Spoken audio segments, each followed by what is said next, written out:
excited to be here, feeling in the energy. I'm literally vibrating right now. How many of you are like feeling good, regardless of what's in the air, what have you? Yes, yes, yes. Feel like, let's get into this space of our indigenous ancestors, the spirit that is here. It doesn't matter where you were born. You are imbued with this love, the compassion. This piece of artwork is not only a replica of a head mask that's adorned in Mali by the Banmana individuals.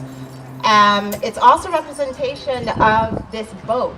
There's a boat, a canoe-like structure underneath that represents the enslaved individuals, Africans that came here, and also the Native Americans who also were here. And it's this ability to tap into that energy, that which allows us to bring in more compassion and empathy into our lives.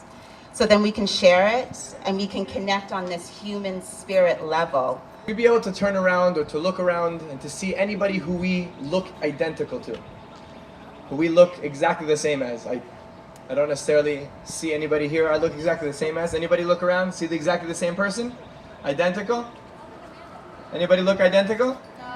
Probably not, huh? Unless you're identical twins, you probably won't be. Although, beneath our differences, there is an underlying spiritual unity. Beneath and beyond our differences, we're all one. The Zohar, which is the spiritual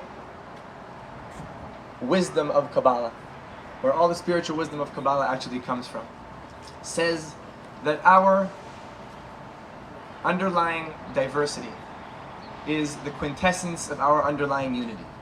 I was in LA recording my album, and afterwards I sat down in one of my friend's houses and I opened one of your books. And the first thing I opened to was a line that said, "What if the conscious revolution never happens?" And it's like, it might never happen in our lifetime. And I want to know, like, you know, what do you think is like the main element that could hold it back? Well, I mean, I think it is happening. I think people are experiencing it, you know, in communities and groups, and it's more a question of those groups recognizing that they're holding this new light, and then figuring out how do we convey that to more communities and more groups till it just becomes like a universal new condition. But I think, as you know, particularly, yeah, like the festival cultures, or you know, the Burning Man on its better times. You definitely feel that you know, a new energy is gathering and is possible, and people, particularly younger people, seem to, you know, be much more beamed into a frequency of love and forgiveness. Yeah, I think that revolution is happening.